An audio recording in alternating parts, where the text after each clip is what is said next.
بسم اللہ الرحمن الرحیم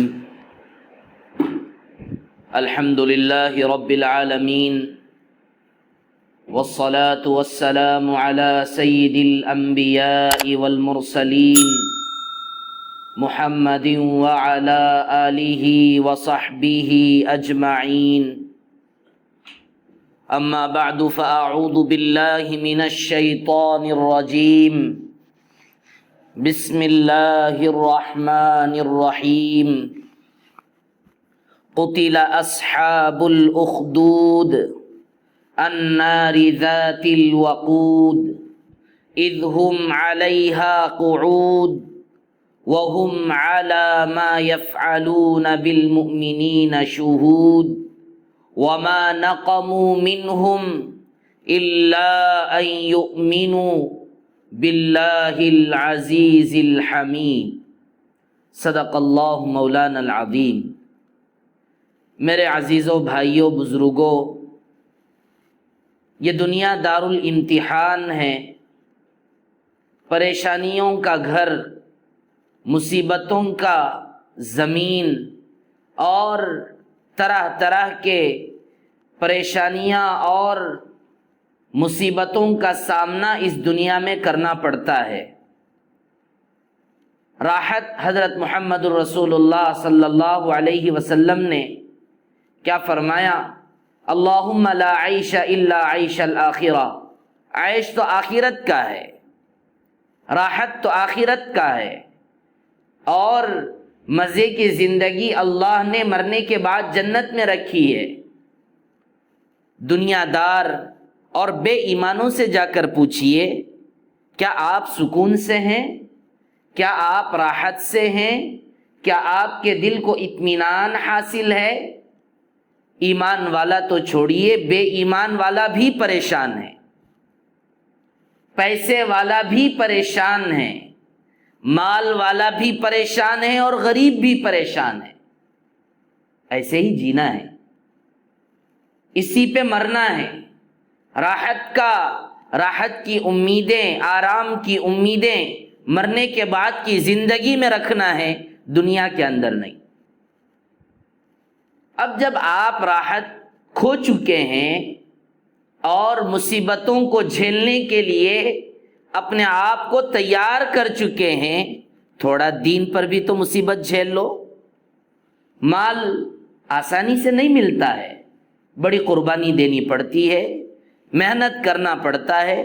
صبح سویرے اٹھنا، بازار جانا، دکان جانا، اور گاہکوں کو تلاش کرنا، اپنی دکان کا پرچار کرنا۔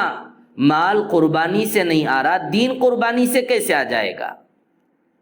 لیکن عجیب سا مزاج ہے انسان کا، دکھنے والی دنیا اور دکھنے والا نظر آنے والے مال کے لیے قربانی دینے کے لیے تیار۔ اللہ کا دین جو مرنے کے بعد کام آنے والا ہے اور دونوں جہاں میں آدمی کو کامیاب کرنے والا ہے، اس کے لیے قربانی دینے کے لیے تیار نہیں۔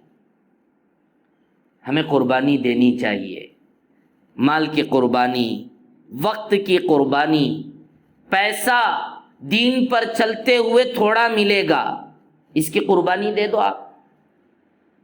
زیادہ پیسے کے لیے آج دنیا دوڑ دھوپ کر رہی ہے، زیادہ پیسہ کمانے اور کم وقت میں بہت زیادہ پیسے کے ذریعے مالدار بننے کے لیے نمازیں چھوڑ رہے ہیں، حلال چھوڑ رہے ہیں، زندگیاں پورا کا پورا مال کے کمانے پر کھپا رہے ہیں۔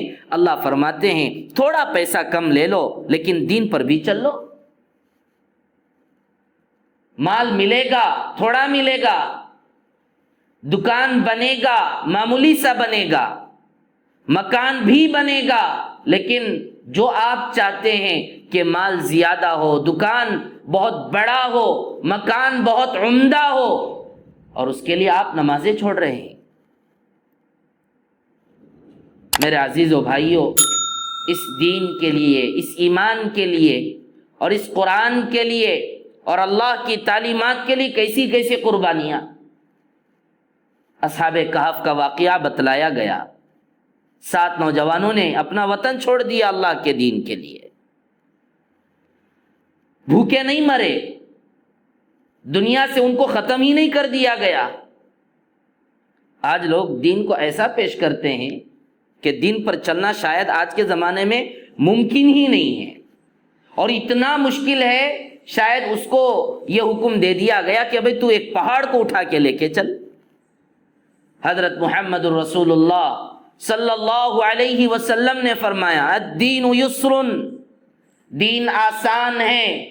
مال کمانے والا شادی کرتا ہے، دیندار بھی شادی کرتا ہے۔ ہائی فائی اور مال کے پیچھے لگا ہوا دنیا دار 3 وقت کا کھانا کھاتا ہے، اور دیندار بھی 3 وقت کا کھانا کھاتا ہے۔ دنیا دار ایک مکان کے آسرا کے نیچے جیتا ہے، وہی دیندار بھی ایک طرف ایک مکان کے نیچے جیتا ہے۔ فرق صرف اتنا ہے، اس کے پاس تھوڑا پیسہ زیادہ نظر آئے گا، مکان تھوڑا عالی شان نظر آئے گا، 2-3-4 گاڑیاں شاید زیادہ خرید لے، اپنی اولاد، اپنے بچوں کے لیے اور اپنی لڑکیوں کے لیے کچھ زیورات سونے اور چاندی کے زیادہ بنا دے، فرق اتنا ہی رہے گا، لیکن اس کے پاس مرنے کے بعد کی کامیابی کی کنجی اس کے پاس نہیں ہوگی۔ دنیا تو بنا لے گا، دنیا تو بنا لے گا نہیں، دکھا لے گا۔ دنیا تو ہماری بھی بن رہی، ہم کون سا بھوکے مر رہے ہیں؟ ہم کس کے سامنے ہاتھ پھیلا رہے ہیں؟ کیا ہماری دکان نہیں؟ کیا ہمارا مکان نہیں؟ کیا ہماری زندگی نہیں؟ کیا ہمیں دلوں کی راحت اور سکون نہیں؟ من پسند کا گوشت ہم نہیں کھا رہے ہیں، من پسند کی ترکاریاں ہم نہیں کھا رہے ہیں۔ ضرورت پڑنے پر اللہ ہمیں سب کچھ کھلا رہا ہے، تو پھر ایسے دنیا کی کیا ضرورت جو دین کو برباد کر دے؟ بہت آسان سی اور موٹی سی بات ہے سمجھنے کی۔ جو کچھ ہمارے پاس ہے اس کے پاس بھی وہی ہے، کچھ زیادہ ہے، کچھ اچھا سا نظر آتا ہے، کچھ دیکھنے میں خوشنما نظر آتا ہے، بڑا مکان ہے اور اس پر نئی نئی روغنیں اور نئے نئے چیزیں اس پر چڑھا کر لاکھوں کروڑوں روپے اس پر برباد کر کے اپنے غریبوں کی فکر کیے بغیر، اپنے یتیموں کی فکر کیے بغیر، مال کا زکوٰۃ نکالے بغیر، اللہ کی لعنت اور اللہ کے عذاب کو اپنے اوپر برساتے ہوئے ایک آدمی اپنی زندگی گزارتا ہے۔ ہم وہی زندگی گزارتے ہیں دین کے ساتھ، ایمان کے ساتھ، اعمال کے ساتھ اور دلوں کے اطمینان کے ساتھ، اور مرنے کے بعد کی زندگی کی اصل کامیابی کے ساتھ۔ اسی لیے آج کے زمانے میں اسلام کے اندر لوگ جوق در جوق، فوج در فوج آ رہے ہیں، اسلام قبول کر رہے ہیں۔ کیوں؟ اسلام نے کبھی لوگوں کو دنیا سے منع نہیں کیا، ورنہ پہلے زمانے میں یہی ہوتا تھا، دیندار بننا ہے دنیا چھوڑنا پڑے گا۔ اور اللہ معاف فرمائے، بعض حلقوں میں اور بعض لوگوں میں اور بعض کمیونٹی اور سوسائٹی کے اندر اسلام کا پرچار اور اسلام کا تعارف اس طریقے پر کرایا گیا کہ بھئی مسلمان اس وقت ہی بنو گے جب تم اپنے دکانوں کو، مکانوں کو، سب کو چھوڑ بیٹھو اور اللہ کو مان کر اللہ کے دربار میں پڑے رہو، تبھی جا کر پکے سچے ایمان والے بنو گے۔ ایسا بتایا گیا اسلام کو، حالانکہ بات ویسی نہیں ہے۔ جو کام بے دین کرتا ہے، جو کام مالدار کرتا ہے، جو کام دنیا دار کرتا ہے، صحیح برابر وہی کام ہمیں کرنا ہے، چند قوانین کی رعایت کرنا ہے۔ حلال کو آپ اختیار کرو، وہ حرام پہ بھی جاتا ہے، ہم حرام پہ نہیں جائیں گے۔ وہ نماز نہیں پڑھتا ہے، ہم نماز پڑھیں گے۔ وہ اپنے آپ کو حرام چیزوں پر اپنی بزنس چلانا چاہتا ہے، ہم نہیں چلائیں گے، حلال طریقے پہ اپنے آپ کو چلائیں گے۔ تھوڑا سا فرق ہے بے دینی اور دینداری کے درمیان۔ اور میں کہہ رہا ہوں دین پر چلو گے تو تھوڑا پیسہ بمقابل دنیا داروں کے، دینداروں کے پاس پیسہ تھوڑا کم رہے گا، کیونکہ ہمارے پاس پیسہ بٹتا ہے، ہمارے پاس پیسہ اور لوگوں تک پہنچتا ہے، غریبوں تک جاتا ہے، بچوں تک جاتا ہے۔ دیکھیے آپ اسلامی نظام کے اندر ایک بچے کو ہم قبول نہیں کرتے، ایک ہی بچہ گھر کے لیے، اچھا بچے جنو تاکہ اچھا خاندان بنے، اچھا گھرانہ بنے، اچھی فیملی بنے اور اپنے سارے بچوں کو دین اور دنیا دونوں کی تعلیم دو۔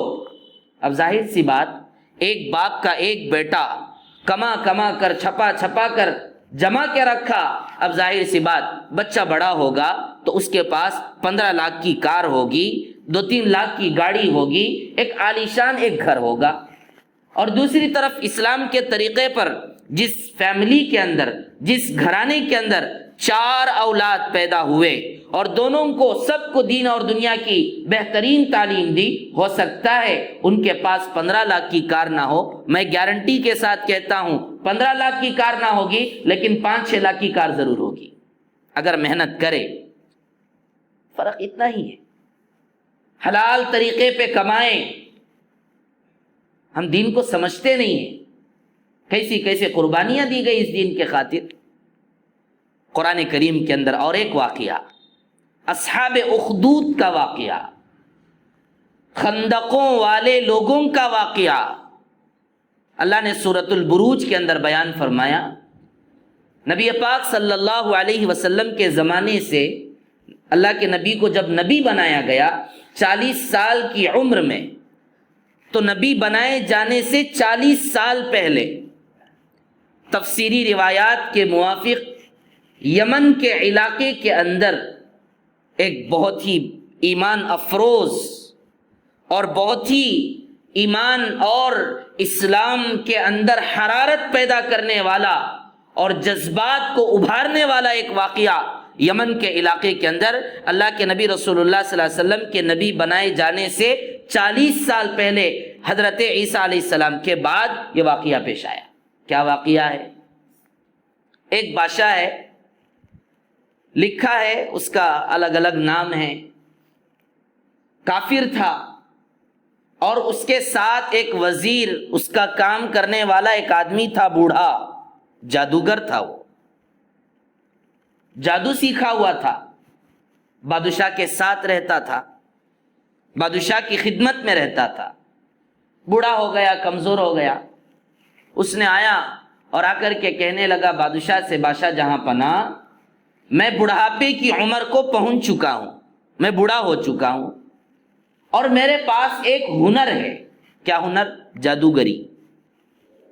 میرے پاس جادو کا فن ہے، ہر چیز کا ایک فن ہے، جادو کا فن اور ہنر میرے پاس ہے، اور میں بوڑھا ہو چکا ہوں، میں مر جاؤں گا تو میرا فن یہیں پر دفن ہو جائے گا، لہذا آپ اپنی طرف سے کسی ایک اچھے ہونہار، سمجھدار، ذکی اور عقل مند نوجوان کو میرے حوالے کیجئے تاکہ میں اس کو اپنا جادوگری کا فن اور ہنر سکھا سکوں۔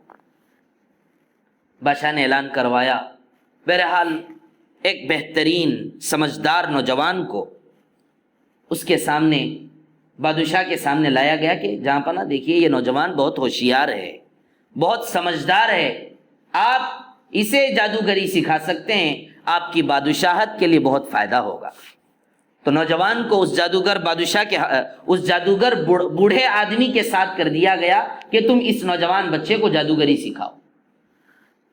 اب روزانہ اس بوڑھے جادوگر کے پاس یہ نوجوان روزانہ جاتا تھا اور جادوگری سیکھتا تھا۔ درمیان میں ایک راہب کا مکان تھا۔ راہب کہتے کسے ہیں؟ جیسے ہمارے اس زمانے میں ولی، متقی، پرہیزگار اور اللہ کے حکموں پر جینے والے لوگوں کو متقی، پرہیزگار، اللہ کے ولی کہا جاتا ہے۔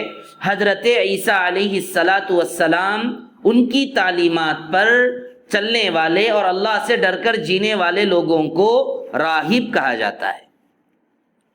مسلمان، دیندار، نیک لوگ، اللہ کے ولی۔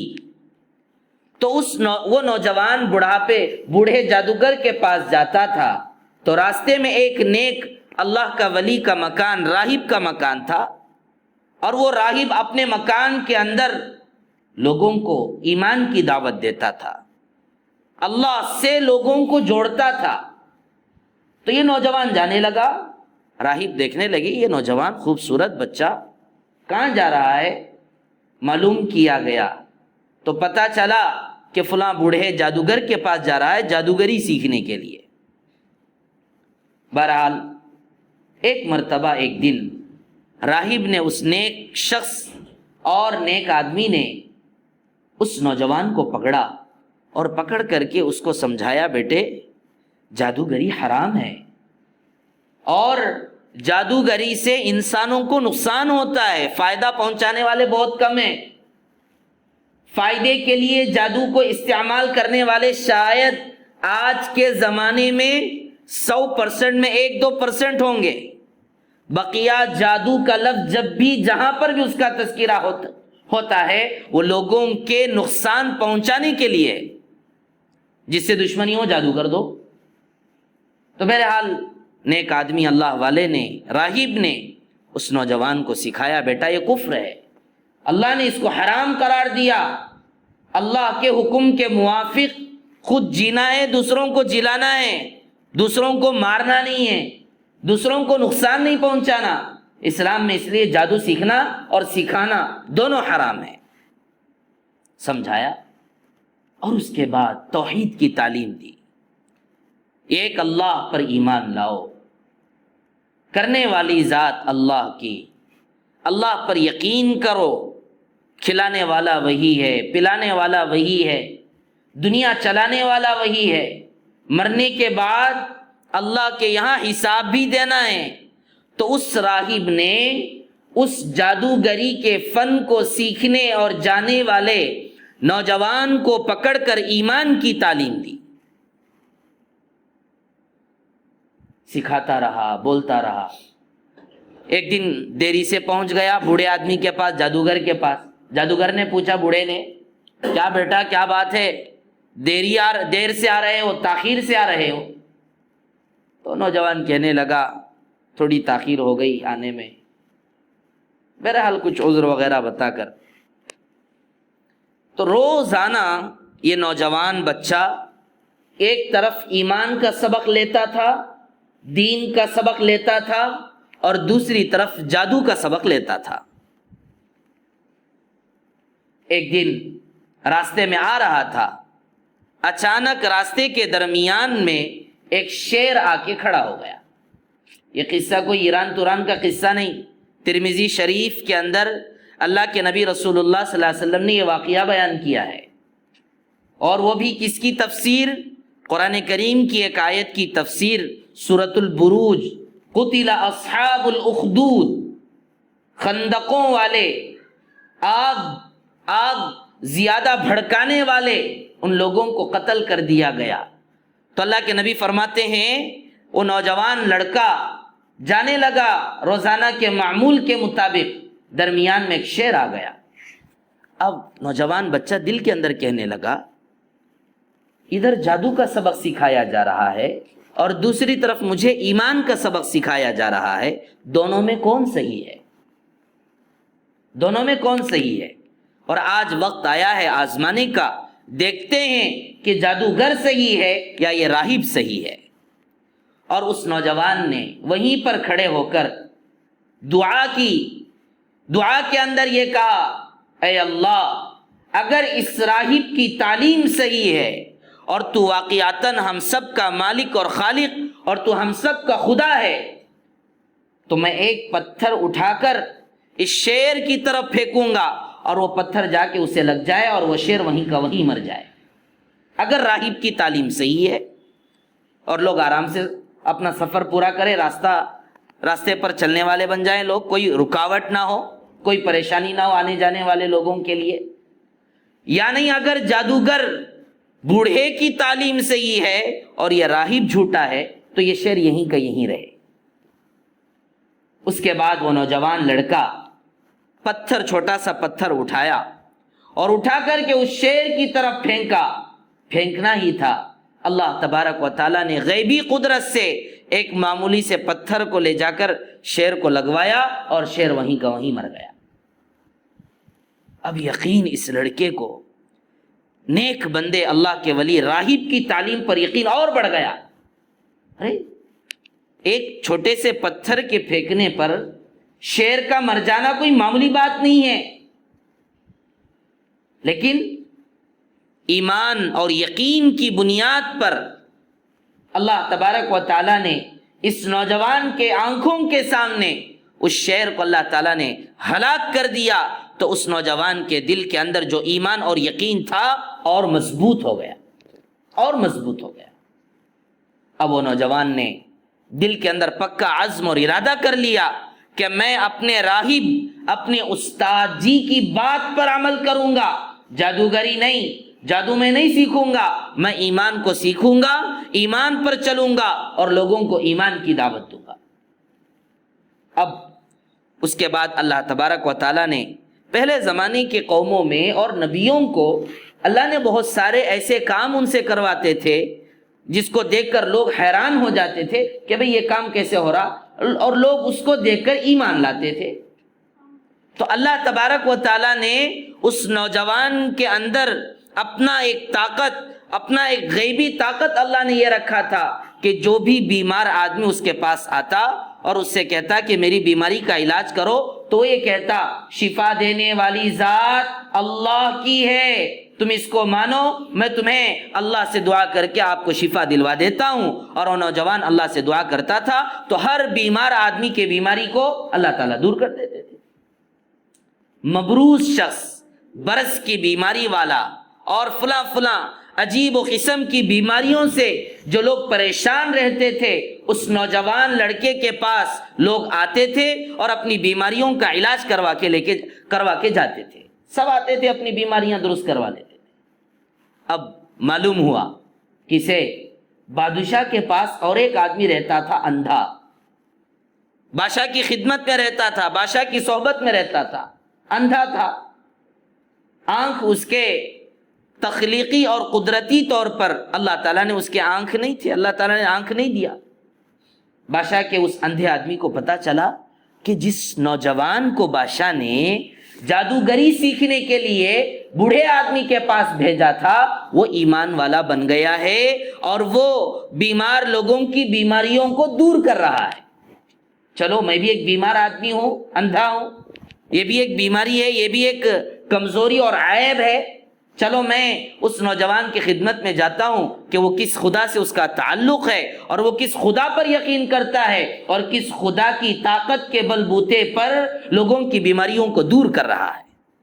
یہ اندھا آدمی بھی اس کے پاس گیا، نوجوان کے پاس، اور جا کر کہنے لگا او نوجوان، پتا چلا ہے کہ تم لوگوں کی بیماریوں کو دور کرتے ہو۔ تو دوبارہ وہ نوجوان کہنے لگا بیماریوں کو دور میں نہیں کر رہا ہوں، شفا میں نہیں دے رہا ہوں، شفا دینے والی ذات اللہ کی ہے۔ تو سندے نے کہا ٹھیک ہے، آپ مجھے میرے اندھے پن کو دور کریں اور مجھے بینائی عطا کریں، دیکھنے کی صلاحیت مجھے عطا کریں، میں بھی ایمان لے کر آ جاؤں گا اس خدا پر جس خدا پر آپ نے ایمان لایا، اس خدا پر جس خدا پر ایمان لانے کے لیے اس بوڑھے نیک اللہ کے ولی راہب نے تمہیں ایمان کی دعوت دی تھی، اس خدا پر میں بھی ایمان لے کر آؤں گا اگر مجھے اللہ تبارک و تعالیٰ بینائی عطا فرما دے اور آنکھ عطا فرما دے۔ تو نوجوان ہاتھ اٹھایا اللہ کے دربار میں، دعا کی اے اللہ، بینائی دینے والی ذات اللہ کی ہے، آپ کی ہے، شفا دینے والی ذات آپ کی ہے، لہذا یہ اندھا آدمی آیا ہے، بادشاہ کا ہم نشین ہے، بادشاہ کی صحبت میں رہتا ہے، آپ اپنے فضل و کرم سے اسے بینائی عطا کر دیں۔ اور اللہ کا کرنا ایسا ہوا، اس بادشاہ کے ساتھ رہنے والے اندھے کو بھی اللہ تبارک و تعالیٰ نے بینائی عطا کر دی۔ بینائی عطا کرنے کا مطلب اللہ نے آنکھ دے دی، دیکھنے کی صلاحیت دے دی، وہ بھی مسلمان ہو گیا۔ اب کل کتنے لوگ مسلمان ہیں؟ 3 لوگ مسلمان ہیں، ایمان والے۔ سکھانے والا استاذ راہب وہ ایمان والا تھا، دیندار تھا۔ دوسرا یہ نوجوان جو جادوگری سیکھنے کے لیے بادشاہ جادوگر بوڑھے کے پاس بھیجا تھا اور یہ تو ایمان والا بن گیا۔ اور تیسرا یہ اندھا آدمی جو بادشاہ کی صحبت میں رہتا تھا، یہ بھی ایمان لے کر آ گیا اور یہ تینوں کے تینوں ایمان والے ہو گئے۔ بادشاہ کو خبر پہنچی، بادشاہ کو پتہ چلا کہ فلاں تینوں لوگ ایمان والے بن چکے ہیں اور وہ ایمان پر چل رہے ہیں۔ اچھا، پہلے اندھے کو بلایا، جو اندھا آدمی بادشاہ کے ساتھ رہتا تھا اس کو بلایا، وہ آیا، دیکھا تو پریشان، اندھا تھا، نابینا تھا، بینائی آ گئی، آنکھ آ گئے۔ پریشان ہو کے کہنے لگا، بادشاہ اس سے پوچھنے لگا یہ بینائی تجھے کس نے عطا کی، کہاں سے آ گیا؟ تو اس نے کہا اللہ، اللہ نے مجھے بینائی عطا کی، اللہ نے مجھے یہ دیکھنے کی صلاحیت عطا کی۔ بادشاہ کو بہت غصہ آیا، بہت غصہ آیا۔ کون سا خدا؟ تم سب کا خدا میں ہوں، تم سب کا رب میں ہوں، تم سب کا خالق میں ہوں، اس کے علاوہ اور کون خدا ہو سکتا ہے؟ تو اس اندھے آدمی نے کہا نہیں، تو ہمارا خدا نہیں ہے، تو ہمارا مالک نہیں ہے، تو ہمارا رب نہیں ہے، تیرا اور میرا ہم سب کا خالق اور مالک تو اللہ ہے۔ بادشاہ کو بہت غصہ آیا اور خوب سرزنش کی اور خوب اس کو بہت تکلیف دی اور کہا بتا کون سکھایا تجھ کو یہ ساری باتیں؟ تو اس نے کہا کہ جو تمہارا جادوگر نوجوان ہے، جادوگری سیکھنے کے لیے آپ نے بھیجا تھا، اسی نوجوان نے مجھے سکھایا ہے کہ ایک اللہ پر یقین کرو جس نے دنیا اور زمین اور آسمان کو بنایا اور زمین اور آسمان کا مالک وہی ہے۔ تو بادشاہ نے خوب تکلیف دینے کے بعد، مارنے کے بعد، ستانے کے بعد اس نوجوان کو بلوایا اور بلا کر کے پوچھا بیٹے میں نے تجھے جادوگری سیکھنے کے لیے بھیجا تھا اور تو کیا سیکھ کے آیا ہے؟ میں نے تو تجھے جادوگری کا ہنر سیکھنے کے لیے بھیجا تھا اور تو کون سے خدا پر ایمان لا رہا ہے؟ میں خدا ہوں تیرا۔ تو نوجوان کہنے لگا بادشاہ جہاں پناہ معاف کیجئے، آپ ہمارے بادشاہ ہیں، آپ ہمارے سردار ہیں، لیکن آپ ہمارے خالق نہیں ہیں، آپ ہمارے خدا نہیں ہیں، آپ ہمارے رب نہیں ہیں۔ ہمارا رب اور خالق اور مالک تو وہ ہے جس نے ہم سب کو اور زمین اور آسمان کو اور پوری دنیا کو بنایا۔ تو بادشاہ کو اور غصہ آ گیا، خوب پیٹا، اس نوجوان کو خوب ستایا، ستا کے پوچھنے لگا کس نے بتایا سکھا دیجئے؟ یہ جادوگری سیکھنے کے لیے کہا تھا، تو نے تو یہ بے دینی پتہ نہیں کیا سیکھ کے آیا ہے، بتا تجھ کو یہ ساری باتیں کس نے سکھائی؟ تو نوجوان نے کہا کہ میں جادوگری سیکھنے کے لیے جاتا تھا، درمیان میں ایک راہب تھے، انہوں نے مجھے ایمان سکھایا ہے۔ راہب کو پکڑوائے، راہب کو پکڑ کے لایا گیا بادشاہ کی خدمت میں، اور بادشاہ سے کہا گیا، بادشاہ نے ان سے کہا کہ تمہی نے ان سب کے ذہنوں کو اور دلوں کو خراب کیا ہے، اور ان کے دلوں میں جادوگری کی جگہ پر تم نے دین اور ایمان ڈالا ہے، لہذا میں تم سے صرف اتنا کہتا ہوں اپنا دین اور ایمان چھوڑو، اپنے خالق اور مالک کو چھوڑو، مجھے خدا اور رب مانو، اگر مانتے ہیں تو ٹھیک ہے ورنہ میں تمہیں قتل کر دوں گا۔ بوڑھے آدمی نے کہا، راہب نے، اللہ کے نیک ولی تھے، کہنے لگے بادشاہ جہاں پناہ بڑھاپے کا زمانہ چل رہا ہے، میں نے بچپن سے لے کر جوانی سے بڑھاپے تک میں نے پوری زندگی ایک ہی خدا پر اپنی پوری زندگی گزاری اور اسی پر اپنا پورا کا پورا زندگی وقف کر دیا۔ اب بڑھاپے کے زمانے میں آپ پر میں ایمان لے کر آؤں، میں اپنی زندگی کو خطرے میں نہیں ڈال سکتا اور میں بے ایمان نہیں ہو سکتا۔ آپ مجھے قتل کرنا چاہتے ہیں قتل کر لے، لیکن میں اپنے دین اور ایمان کو نہیں چھوڑتا، اسی خدا اور اسی رب پر ایمان لاؤں گا جس نے زمین اور آسمان کو پیدا کیا۔ تو بادشاہ نے ایک جلاد کو بلوایا اور بلا کر کے کہا کہ اس بوڑھے راہب کو قتل کرو۔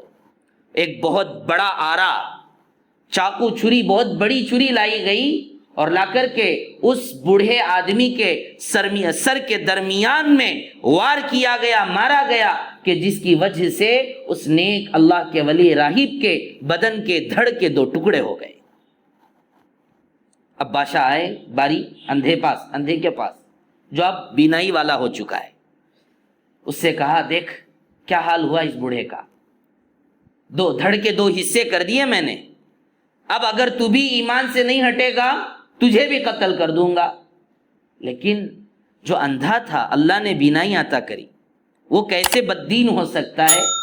اس نے بادشاہ سے کہا بادشاہ جہاں پناہ میں نہیں قبول کروں گا اس کو، اس خدا نے، میں نے تمہارے ساتھ پوری زندگی صحبت میں رہی، سب کچھ تمہارا ساتھ دیا، لیکن تم نے میرے اندھے پن کو ختم نہیں کر سکے۔ اور یہ کون سی طاقت ہے اور یہ وہ کون سا خدا ہے کہ جس خدا نے میرے اندھے پن کو دور کر دیا اور بینائی عطا کر دی؟ میں اس خدا کے ساتھ اور خالق کے ساتھ میں نافرمانی نہیں کر سکتا۔ آپ مجھے قتل کرنا چاہتے ہیں قتل کر لے، لیکن میں دین اور ایمان کو چھوڑنے والا نہیں۔ بادشاہ نے جلاد کو کہا اس کو بھی قتل کر. وار کیا، قتل کیا، آرے سے کاٹا، ایسا کاٹا دھڑ کے 2 حصے ہو گئے، ایک ٹکڑا ادھر گرا اور ایک ٹکڑا ادھر گرا، بدن کے 2 ٹکڑے ہو گئے، وہ بھی مر گیا. اب باری آتی ہے آخر میں اس نوجوان عقل مند لڑکے کی. بادشاہ اس سے کہنے لگا بیٹے میں نے تجھے جادوگری سیکھنے کے لیے بھیجا تھا، تو بددین ہو گیا، کون سا دین سیکھ لیا ہے، کون سا ایمان سیکھ لیا؟ میں تجھے نصیحت کر رہا ہوں، جوانی تیری ابھی باقی ہے، ایمان اور دین اور جو تو بہکی باتیں کر رہا ہے ان تمام چیزوں کو چھوڑ اور پرانے طریقے پہ آ جا، میں تیری زندگی بخش دوں گا. نوجوان نے کہا نہیں، جہاں پر میری زندگی اللہ کے لیے وقف ہے، میں زندہ رہوں گا اللہ کے دین اور ایمان کی حالت میں رہوں گا، اور اگر مر بھی جاتا ہوں تو اللہ کے دین اور ایمان پر مروں گا، لیکن میں بددین نہیں ہو سکتا. تو بادشاہ نے کہا سب کو اسی نے تو خراب کیا ہے، اس کو الگ طریقے سے مارتے ہیں. بادشاہ نے چند لوگوں کو بلوایا اور بلا کر کے ان لوگوں سے کہا، وزیروں سے، جاؤ اس لڑکے کو لے کر جاؤ پہاڑ کی چوٹی پر.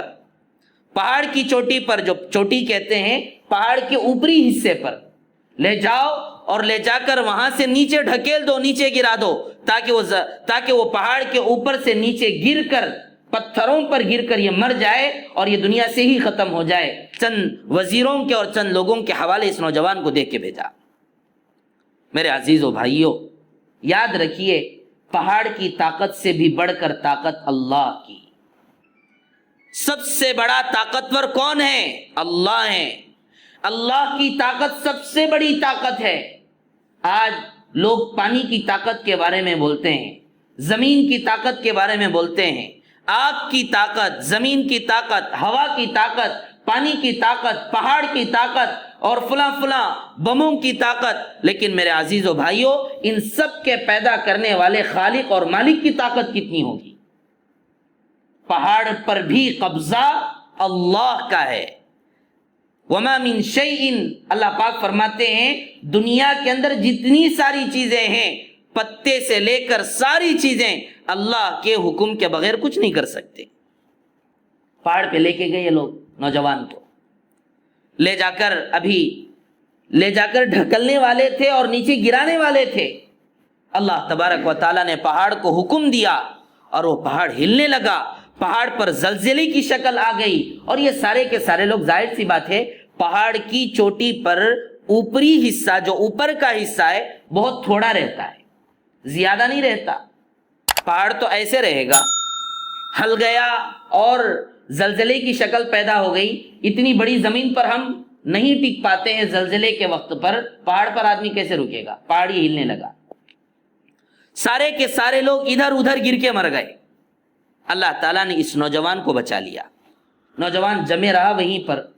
یہ لوگ سارے جو ڈھکیلنے والے تھے اللہ نے ان کو گرا دیا ادھر ادھر کر کے، لیکن یہ نوجوان باقی رہا، بچا اور بادشاہ کی خدمت میں آ گیا. بادشاہ حیران ہو گیا، پریشان ہو گیا، ارے تیری جان بچ گئی، تیرے ساتھ میں نے جن لوگوں کو بھیجا تھا وہ کہاں گئے؟ تو اس نے پورا واقعہ سنایا. بادشاہ جہاں پناہ، اللہ نے میری جان کی حفاظت کی ہے. تو بادشاہ کو بہت غصہ آیا.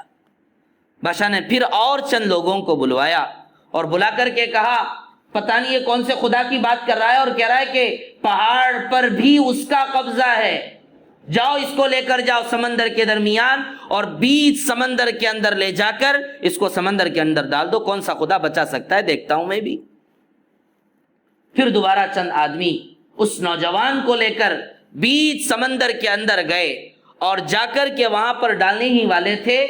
موجوں کی تھپیڑوں نے، موج اتنے زیادہ آ گئے اور اتنا زیادہ لوگوں کو ہلا دیا کہ وہ سارے کے سارے لوگ پانی کے اندر گر گئے، لیکن نوجوان پانی کے اندر نہیں گرا، صحیح سلامت بادشاہ کی خدمت میں واپس آ گیا. بادشاہ حیران ہو گیا، سمجھ میں نہیں آ رہا کیا کرنا، کیسے مارنا. تو نوجوان آ کے بادشاہ کے سامنے کہنے لگا، بادشاہ جہاں پناہ، آپ مجھے مارنا چاہتے ہیں نا، میری جان لینا چاہتے ہیں، تو سنو طریقہ بتاتا ہوں میں آپ کو میری جان لینے کا. میری جان لینے کا طریقہ یہ ہے کہ آپ گاؤں کے سارے لوگوں کو جمع کرو ایک میدان کے اندر، اور میدان کے اندر جمع کرنے کے بعد مجھے کھڑا کرو اور کھڑا کر کے میرے تیر کے ترکش سے تیر نکالو اور کمان کے ذریعے تیر کے ذریعے بسم اللہ پڑھ کر یہ کہہ کر کہ اس رب کے نام سے، اس خدا کے نام سے جس خدا پر، جس رب پر اس نوجوان لڑکے نے ایمان لایا، اس رب کے نام سے میں یہ تیر پھینک رہا ہوں، تم میری طرف تیر پھینکو، وہ میرے کنپٹی پر لگے گا اور میں مر جاؤں گا۔ بادشاہ حیران، اچھا۔ تو بادشاہ نے پورے گاؤں کے اندر اعلان کروایا کہ سب آ جاؤ میدان کے اندر۔ پورے علاقے کے لوگوں کو جمع کر دیا گیا، سب لوگ وہاں پر جمع ہو گئے اور بادشاہ نے نوجوان کو کھڑا کیا اور کھڑا کر کے تیر نکالا اور تیر نکال کر کے یہ کہتے ہوئے اس نے تیر پھینکا کہ اس نوجوان لڑکے کے رب کے نام سے میں یہ تیر پھینک رہا ہوں۔ اس نے فوراً تیر پھینکی اور اس نوجوان لڑکے کے کنپٹی پر لگی اور اس نے اپنا ہاتھ اس پر رکھا اور وہیں کا وہیں گر کے مر گیا۔ عجیب تماشا دیکھیے، 3 لوگ ایمان والے تھے۔ کون تھا وہ؟ ایک نیک اللہ کا ولی راہب، اور ایک وہ اندھا آدمی، اور تیسرا یہ نوجوان۔ صرف یہی 3 لوگ ایمان والے تھے اس پورے علاقے کے اندر۔ لیکن اس نوجوان لڑکی کی موت کو دیکھ کر بادشاہ قتل کرنے کی کوشش کیا، پہاڑ پر بھیجا، سمندر کے بیچ میں بھیجا، کسی بھی طرح سے یہ نوجوان لڑکا نہیں مرا۔ آخر کس نتیجے پر اور کس وجہ سے یہ نوجوان لڑکا مرا ہے؟ اس رب کے نام سے اس نے تیر پھینکا۔ لہذا جتنے لوگ وہاں پر موجود تھے علاقے کے، سب نے کہا کہ ہم نے اس رب پر ایمان لایا جس رب پر اس نوجوان لڑکے نے ایمان لایا ہے۔ 3 کی جگہ پر پورے کے پورے علاقے کے لوگ ایمان لے کر آ گئے۔ اب بادشاہ کی حیرت دیکھیے، بادشاہ حیران ہو گیا۔ بادشاہ کے بازو میں جو ان کے چیلے تھے وہ کہنے لگے، بادشاہ تم تو 3 لوگوں کو قتل کرنے والے تھے، یہاں تو پورا کا پورا علاقہ مسلمان ہو گیا، اب کیا کیا جائے؟ اعلان کروایا بادشاہ نے کہ جو بھی بددین ہوا، جو بھی دین اور ایمان کے راستے پہ چلا گیا، ہم اس کو کہتے ہیں ایمان چھوڑے اور دوبارہ اپنے پرانے مذہب پر آ جائے، ورنہ ہم تم سب کو ایک بہت بڑا گڑھا کھودیں گے، خندق کھودوائیں گے اور آگ کو اس کے اندر جلائیں گے اور سب کو اٹھا کر اس میں ڈالیں گے۔ تو سب لوگ کہنے لگے، بادشاہ جہاں پناہ نہیں، ہم دین سے ہٹنے والے نہیں، اس خالق اور مالک کی طاقت کو ہم نے آنکھوں کے سامنے دیکھ لیا، ہم اپنے دین اور ایمان سے ہٹنے والے نہیں۔ تو بادشاہ نے ایک بہت بڑا گڑھا، بہت بڑی خندق اس بادشاہ نے کھدوائی اور آگ کو اس کے اندر دہکایا، آگ بہت زیادہ اس کے اندر شعلے مارنے والے آگ کو اس کے اندر بھڑکایا اور جتنے لوگ تھے ایمان والے سب لوگوں کو اٹھا کر اس گڑھے کے اندر ڈال دیا۔ روایتوں میں موجود ہے 80 لوگ تھے، 80 لوگ تھے جو اس آگ والے خندق کے اندر ڈالے گئے، اور اس کے اندر ایک ماں اپنے بچے کو لے کر آگ کے اندر گرنے والی تھی اور دل کچھ جھجکنے لگا، پیچھے ہٹنے لگی، تو اس چھوٹے سے ننھے منھے بچے کی زبان پر اللہ نے قوت گویائی عطا فرمائی۔ بچہ کہنے لگا، اماں جان آپ اللہ کے دین کے لیے قربانی دینے والے ہیں، ایمان کے لیے قربانی دینے والے ہیں، آپ پیچھے مت ہٹیے، ہم تم یہاں پر مر جائیں گے، مرنے کے بعد کی زندگی میں کامیاب ہو جائیں گے۔ 80 لوگوں نے، علاقے کے لوگوں نے اس آگ والے خندق کے اندر گر گئے۔ اللہ پاک فرماتے ہیں اب یہ سارے کے سارے آگ میں جل رہے ہیں اور یہ لوگ تماشا بن کے دیکھ رہے ہیں، مذاق اڑا رہے ہیں۔ تو کیا ہوا؟ قتل اصحاب الاخدود النار ذات الوقود، آگ میں جلنے والے مسلمانوں کو دیکھنے والے، تماشے کی طرح دیکھنے والے تھے۔ روایتوں میں موجود ہے، حضرت عبداللہ ابن عباس رضی اللہ عنہ فرماتے ہیں بادشاہ اور جتنے لوگ وہاں پر تماشے کی طرح دیکھنے والے تھے، آگ اور زیادہ بھڑکی، جتنے وہاں پر موجود تھے دیکھنے والے سب کو آگ نے جلا کے رکھ دیا۔ تو میرے عزیزو بھائیو بزرگوں، کیا ضرورت تھی نوجوانوں کو اور علاقے کے لوگوں کو اپنے آپ کو آگ میں ڈالنے کی؟ ہر زمانے میں دین کے خلاف مسلمانوں کو ستایا گیا، لیکن ہر زمانے میں مسلمانوں نے آگ میں جھلسنا برداشت کیا، لیکن دین اور ایمان کا سودا نہیں کیا۔ یاد رکھیے اسلام کی تاریخ، یہ ہے اسلام اور یہ ہے مسلمان۔ کچھ بھی ہو سکتا ہے، اپنا مکان چھوڑ سکتا ہے، اپنا دکان چھوڑ سکتا ہے، اپنی زندگیوں کو برباد کر سکتا ہے، لیکن دین اور ایمان کا سودا نہیں کر سکتا۔ اس لیے میرے عزیزو، چاہے کسی بھی ملک کے اندر رہیں، جہاں کہیں بھی رہیں، لیکن اللہ سے جڑے رہیں، ایمان کے ماحول میں رہیں، دیندار بن کر چلیں، مال تھوڑا ملے گا لیکن اللہ اس میں برکت دیں گے۔ اللہ تبارک و تعالیٰ سے دعا ہے، اللہ تعالیٰ ایسے زمانے میں کہ جہاں پر دین اور ایمان کے خلاف کوششیں کی جا رہی، وہی جذبہ ایمان کا جو پہلے زمانے میں ہوا کرتا تھا، اللہ تعالیٰ اس جذبے کو ہم سب کے دلوں کے اندر اللہ تعالیٰ پیدا فرمائے۔ وآخر دعوانا ان الحمد للہ رب العالمین۔